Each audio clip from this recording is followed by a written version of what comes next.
योग का आपके जीवन में क्या महत्व रखता है? आप किस तरह से लोगों को योग के बारे में समझाना चाहेंगे, जोड़ना चाहेंगे योगा से? योगा एक हमारे जीवन में एक बहुत ही महत्वपूर्ण चीज़ है।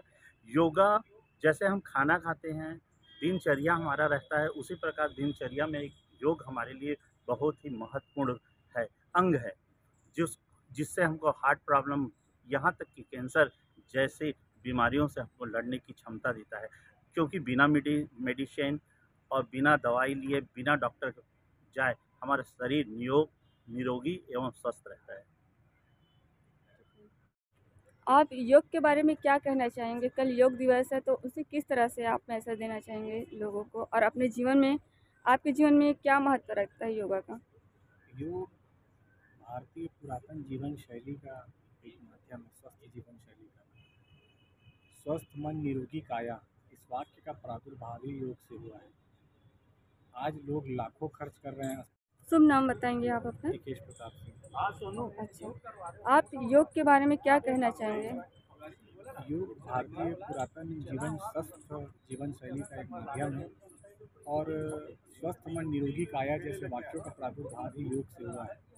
आज लोग लाखों रुपए अस्पतालों में खर्च कर रहे हैं, हज़ारों रुपए जिम में खर्च कर रहे हैं। ना अस्पताल में लाखों खर्च करने की ज़रूरत है, ना जिम में हज़ारों खर्च करके पसीना बहाने की ज़रूरत है। कुछ मिनट का समय यदि योग को दे इंसान, तो इन दोनों से बचा जा सकता है। तो योग का महत्व जीवन में बहुत ज़्यादा है। योग के लिए हम ज़रूरी नहीं है, हमारे लिए योग ज़रूरी है। आप योगा करते हैं? बिल्कुल। कितने समय से करते आए हैं? लगभग 10 साल हुए।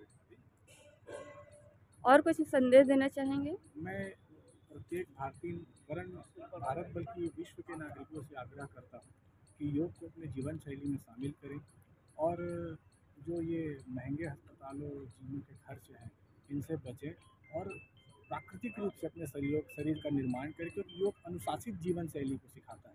तो योग हम का महत्व हमारे जीवन में। आप शुभ नाम बताएंगे अपना? मेरा नाम राजा सोनी उर्फ राजेंद्र कुमार सोनी। अच्छा, योग से आप कब से जुड़े हुए हैं? योग से मैं 15 साल से जुड़ा हूँ। अच्छा, योग में आप विशेषकर किस तरह के पेशेंट को देखते हैं, ये बताइए? योग में मैं वो जो ज़्यादा मैंने खाने पीने के उसमें रहते हैं, जैसे कुछ खा एसिडिटी होता है किसी कुछ सबसे बढ़िया योग होता है जो अनुलोम विलोम और मतलब कि अपना क्या बोलते हैं उसको, प्राणायाम। प्राणायाम। दो चीज़ है, लोम विलोम सबसे बेस्ट मानता हूँ उसको। सबसे इसलिए वो मानता हूँ क्योंकि जो अपने अंदर की गंदी हवा रहती है वो बाहर जाती है और बाहर की जो स्वस्थ हवा अपने अंदर जाती है। और प्राणायाम में ये होता है क्योंकि जो अपन पेट के खाते हैं इतना पेट के कोई एक्सरसाइज करता है नहीं, सब पेट को गड़बड़ी बोलते हैं, लेकिन पेट में जो सारे अपने एक्सरसाइज होते हैं वो ज़्यादा अच्छा रहता है। जितने भी अपन खाते हैं कुछ भी चीज़ वो पाचन क्रिया नहीं पच पाता, उस कारण थोड़ा सा। योग के लिए आप क्या योगा के लिए क्या संदेश देना चाहते हैं लोगों को मैं आप? योग के लिए यही कहना चाहता हूँ कि हर व्यक्ति को कम से कम 1 घंटा व्यक्ति को देना चाहिए, क्योंकि शरीर अपना इतना बहुमूल्य शरीर है। यदि उसने 1 घंटा नहीं दिया तो उसको जीने का अधिकार नहीं। कम से कम 1 घंटा उसको ज़रूरी है। चाहे कोई कहीं कुछ कर रहा है, क्या कर रहा है, हमको लेना देना नहीं। लेकिन सुबह से कम 5 बजे 6 बजे उठ जाता है, 7 बजे तक 1 घंटे अगर समय दे दिए तो बहुत बड़ी बात समझता हूँ उसके लिए। धन्यवाद। बताइए, योगा का आपके जीवन में क्या महत्व है और आप कहाँ तक मानते हैं कि ये शरीर को ही नहीं बल्कि आत्मा को भी परमात्मा से जोड़ता है? योगा का मेरा ये मानना है कि योगा सर्वव्यापी है। शरीर की शुद्धि के लिए तो बहुत सारे हम उपाय कर सकते हैं, लेकिन मन की शुद्धि के लिए केवल योगा ही है। अगर हम आज से 1000 साल पहले, 500 साल पहले जाएं तो ऋषि मुनि जितने संत हुए हैं, ये 100 साल, 200 साल तक तपस्या करते थे सिर्फ योगा के बल पर। और मैं ये मानता हूँ कि सनातन धर्म में योगा का बहुत महत्व है। और ये भी हम सुनते आए हैं कि ऋषि मुनियों इस योग के तप के इतनी ताकत जनरेट कर लेते थे अपने ऊपर कि ये एक जगह से दूसरी जगह इस योग के बल पर पहुंच जाते थे। ये मेरा मानना है। अच्छा, आप योगा करते हैं? अब मैं बहुत ज़्यादा तो नहीं करता, लेकिन ये मेरा मानना है कि जैसे हम बाहर व्यायाम करते हैं शरीर को डेवलप करने के लिए, वैसे श्वसन तंत्र अंदर के लिए बहुत महत्वपूर्ण है।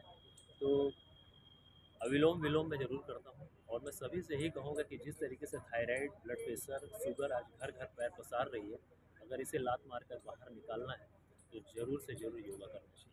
अच्छा, क्या क्या ये मानना है कि एक व्यक्ति अगर योगा करता है तो वो दुर्व्यसन जो है नशा से मुक्त हो सकता है? बिल्कुल हो सकता है, क्योंकि ऐसा पहले अर्धचेतन मन को अगर काबू पाना है, जैसे कहते हैं चेतन मन, अर्धचेतन को केवल हम सबकॉन्शियस माइंड को केवल हम योगा से ही काबू पा सकते हैं।